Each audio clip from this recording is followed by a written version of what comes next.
un peu de sérieux, voilà les infos.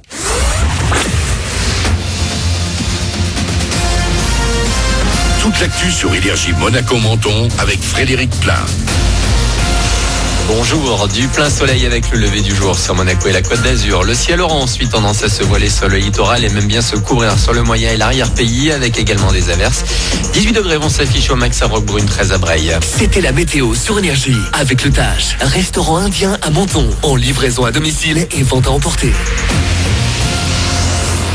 Comment va se passer le déconfinement en France? Le ministre de la Santé donne quelques pistes dans le journal Le Télégramme. Il souhaite le territorialiser, c'est-à-dire alléger les mesures de restriction en fonction des endroits où les situations sanitaires et hospitalières le permettront. On observe un recul général de l'épidémie depuis quelques jours, moins de contamination. C'est un début de bonnes nouvelles, mais pour l'instant, ça ne se vérifie pas dans les services de réanimation des hôpitaux. Dans les Alpes-Maritimes, le taux d'incidence encore à plus de 300 la semaine dernière est désormais à 229 cas pour 100 000 habitants.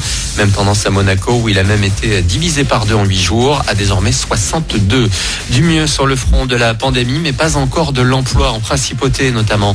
Après la Société des Bains de Mer, le Novotel ou encore le Fairmont, un plan social est annoncé au Méridien. 31 postes sont menacés dans l'hôtel 4 étoiles. La priorité devrait être donnée au départ volontaire. Chez nos voisins italiens, le Premier ministre vient de faire le choix de relancer l'économie de son pays. Il répond ainsi à la pression populaire notamment avec une situation épidémiologique qui semble s'améliorer dans la péninsule. Dès lundi prochain, les zones les moins exposées pourront donc rouvrir leurs restaurants et bars en terrasse. Les salles de ciné, théâtre et salles de concert pourront également à nouveau accueillir du public. Réouverture aussi de tous les établissements scolaires. Après Macron, Castex, après Montpellier, Mulhouse, c'est là que le Premier ministre doit aujourd'hui annoncer la construction de 8 nouveaux centres pénitentiaires sur tout le territoire, du Gard au Morbihan, en passant par la Seine-et-Marne. Ils seront livrés d'ici 6 ans. On compte à ce jour près de 61 000 places de prison en France. Le président de la République a lui confirmé hier le déploiement de 10 000 policiers et gendarmes supplémentaires d'ici la fin de son quinquennat.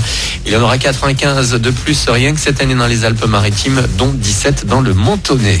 Une nouvelle étape, les humains ont fait voler pour la première fois un engin motorisé sur une autre planète que la Terre, en l'occurrence sur Mars hier. Un mini-hélicoptère s'est élevé à 3 mètres de haut avant de se poser. Ça reste une prouesse tant les conditions de l'air martien sont différentes des nôtres. Et on a reçu les images de ce vol historique. D'autres vont suivre dans les prochains jours. Enfin, sur la planète basket, un nouveau match du championnat élite pour Monaco. Ce soir, à 19h, la Roca Team sera sur le parquet de Boulogne-le-Valois. Puisque là, nos adversaires du jour affichent un bilan de 9 victoires pour 2 défaites à domicile. Nos rouges et blancs sont après 16 journées toujours invaincus à l'extérieur. Voilà pour votre actu. Bon début de journée à vous. Bon réveil.